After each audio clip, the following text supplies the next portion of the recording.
Assalamualaikum warahmatullahi wabarakatuh. Sabahul khair anak solih dan solihah. Bagaimana kabarnya pada pagi hari ini?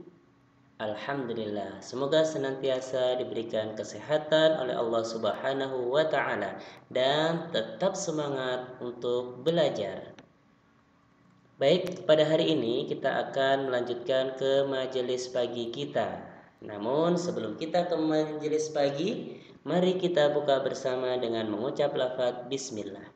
Bismillahirrahmanirrahim.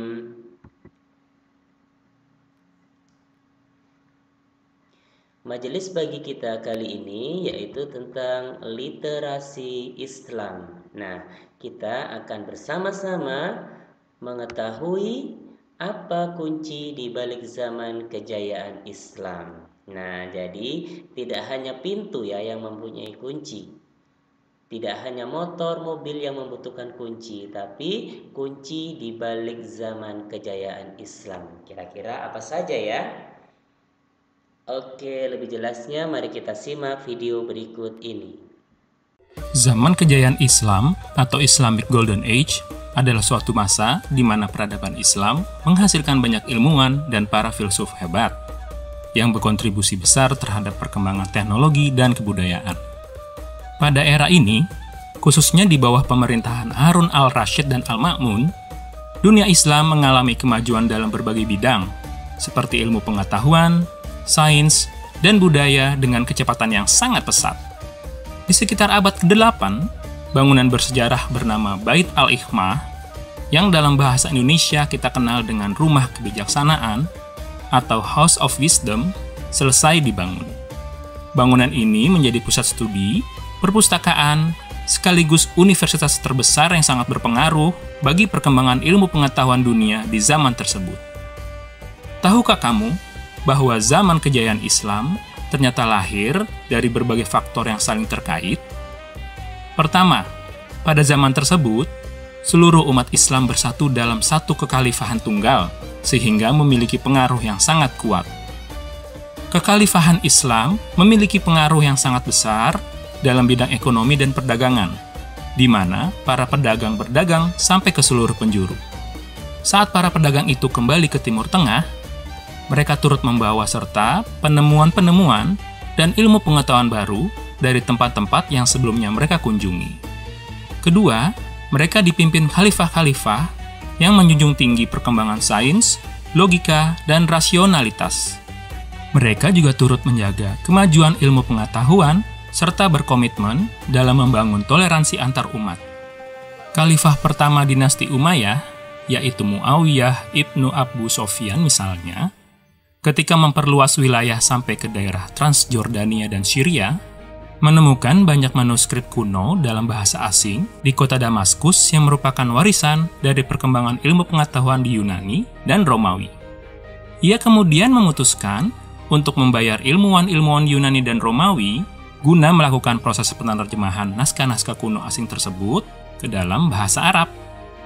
Di antara khalifah di zaman kejayaan itu, yang paling menonjol adalah Harun al-Rashid dan anaknya Al-Ma'mun yang punya cita-cita mulia untuk membangun peradaban Islam yang menjunjung tinggi perkembangan sains, logika, rasionalitas, serta meneruskan perkembangan ilmu yang telah diraih bangsa India, Persia, dan Bizantium. Tanpa peran keduanya, zaman kejayaan Islam mungkin tidak bisa segemilang saat itu. 3. Salah satu penyebab zaman kejayaan adalah keputusan untuk memindahkan pusat pemerintahan dari kota Damaskus ke kota Baghdad. Saat masih di kota Damaskus, ilmu pengetahuan Islam mendapat banyak pengaruh dari ilmu pengetahuan Yunani dan Romawi. Setelah pindah ke kota Baghdad, ilmu pengetahuan Islam memperoleh tambahan lain, seperti pengaruh ilmu pengetahuan Persia, India, hingga Tiongkok. Kenyataan ini tidak terlepas dari letak geografis Baghdad yang lebih strategis dibanding Damaskus, yang memungkinkannya menjadi pusat perdagangan internasional karena letaknya berada di jalur sutra. Karena berada di jalur sutra, Baghdad berhasil menjadi kota metropolitan yang ramai akan pengunjung dan pedagang.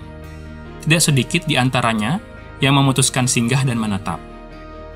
Aktivitas ekonomi dan perdagangan, seperti perdagangan komoditas madu, perhiasan, sutra, kaca, kertas, gading gajah, dan lain-lain, menjadikan kota Baghdad menjadi salah satu kota terkaya di dunia pada masa tersebut. Kekayaan ini membuatnya mampu mendukung berbagai proyek pengembangan iptek yang sampai hari ini masih sangat berpengaruh di dunia. Melalui interaksinya dengan Tiongkok, baik melalui perdagangan dan perang, dunia Islam memperoleh akses terhadap teknik pembuatan kertas dari Tiongkok, yang nantinya akan mempermudah dan mempermurah proses penyebaran ilmu pengetahuan. Berkembangnya Baghdad atau Irak dan Bukhara di Uzbekistan sebagai pusat perdagangan internasional menjadi daya tarik tersendiri bagi para pelancong, termasuk kaum cendekiawan. Hal ini turut mempengaruhi munculnya para ilmuwan jenius dari dunia Islam, yang nantinya akan melahirkan berbagai macam karya yang sampai sekarang masih kita gunakan. Ilmuwan-ilmuwan ini antara lain adalah Ibnu Sina atau Avicenna, seorang polimath jenius dari Uzbekistan yang namanya menjadi terkenal karena mendalami berbagai ilmu pengetahuan, baik filsafat, kedokteran, astronomi, dan lainnya. Salah satu mahakaryanya yang terkenal adalah di bidang kedokteran yang berjudul Al-Qanun fi al-Tib atau The Canon of Medicine. Karya ini sangat berpengaruh dan menjadi salah satu buku terpenting bagi mahasiswa kedokteran di penjuru Eropa, khususnya di abad pertengahan hingga abad ke-18.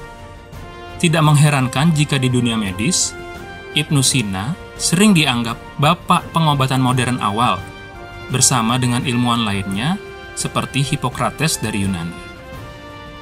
Ibnu Sina memang merupakan ilmuwan yang sangat hebat.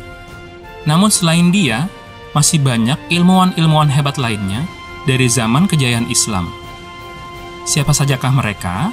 Apa pengaruhnya bagi peradaban dunia? Dan kira-kira, apa yang menyebabkan zaman kejayaan Islam ini berakhir? Yuk kita tunggu kisah selanjutnya di episode mendatang.